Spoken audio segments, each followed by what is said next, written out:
If you notice, we often see TV shows or series that force female characters to be badass. That is why it is difficult for us to care about these characters. But Maki is a different story. This is how you write a badass female character. From the moment Maki Zenin is introduced in Jujutsu Kaisen, she is branded as the Zenin clan failure, just a failure. And that label makes what she eventually becomes almost ironic, because the same girl they treated like a defect ends up being their extinction event. What makes it work is that the story never suddenly decides she is powerful. It plants the seed early. Maki starts off driven by deep grudges but without the power to act on them.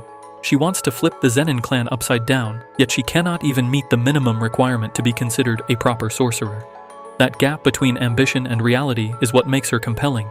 Everything was already there, the heavenly restriction, the twins, the Zenin ideology. So when her evolution finally happens, it is shocking and brutal, but not unbelievable. It is not a twist or something, it is a countdown that started the moment she stepped on screen.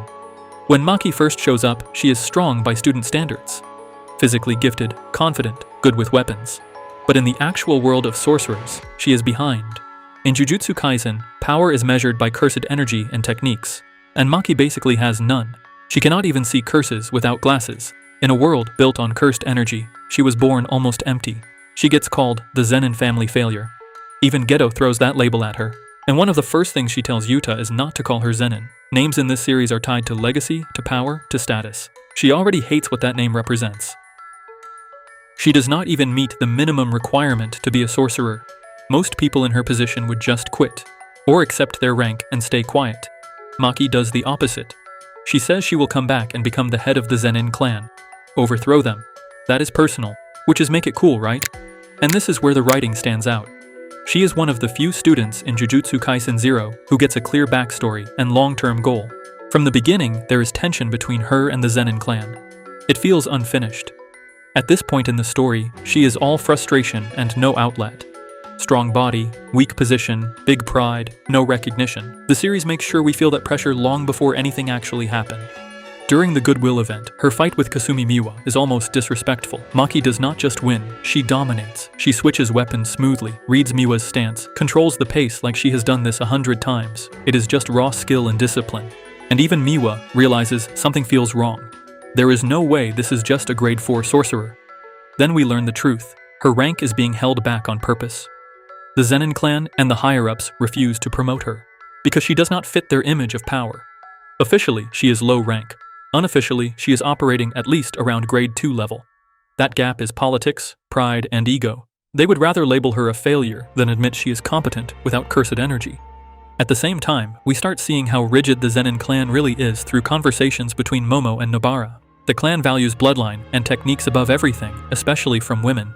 If you are not useful, you are dismissed. That is the system Maki grew up in. When someone keeps proving themselves and still gets denied, that frustration does not fade, it hardens, and you can feel it starting to harden here. Then the story shifts to the twins, and this is where things start becoming personal. Mai Zenin is not just Maki's sister, she is her mirror, same face, same blood. Through the flashbacks, we learn something important. In Jujutsu society, identical twins are treated as one existence, one soul split in two. That sounds symbolic, but it has real consequences. Maki has a heavenly restriction, which should have made her like Toji Fushiguro, no cursed energy at all, but insane physical ability in return. The problem is, she still had a tiny amount of cursed energy, and that tiny amount existed because Mai was alive. Their potential was divided, incomplete, two halves that could never fully grow while both existed. Mai, on the other hand, has the construction technique. On paper, it is broken. She can create objects out of cursed energy, but her reserves are so limited she can only create 1 bullet a day. Again, incomplete. When you look at it side by side, it feels intentional. Maki has the body without the full restriction. Mai has the technique without the energy. They are not just twins, they are split potential. And emotionally, they are split too. There is a flashback where Maki promises they will stay together. But she breaks that promise when she leaves the clan. From Maki's perspective, she is trying to escape. From Mai's perspective, she was abandoned. And without realizing it, the story is quietly setting up a rule. As long as both of them exist, neither of them can be complete. The blueprint for Maki was standing in front of us the whole time. The GOAT, Toji Fushiguro. His very first introduction mirrors her. He does not go by Zenin anymore. Another outcast, another anomaly, no cursed energy. And yet, he moves through the sorcerer world like a natural disaster. When he takes down young Gojo and Geto, it completely reframes what power means in Jujutsu Kaisen. You do not need cursed energy to dominate. You just need to break the system's assumptions. Then comes Shibuya. Toji invades Dagon's domain, steals Playful Cloud from Maki, and dismantles a special grade curse with pure physical force. Just speed, precision, and killing intent. The story even cuts to Maki during this sequence. Hope you realize that. It feels like the author quietly saying, pay attention, this is her ceiling if nothing holds her back. And now, the Zenin clan's rejection makes more sense. It was never just disgust, it was fear. Toji was proof that someone without cursed energy could humiliate the elite. He was the clan's worst memory. Maki carries that same foundation, but with anger and purpose. If Toji was a rogue element, Maki was shaping up to be something worse.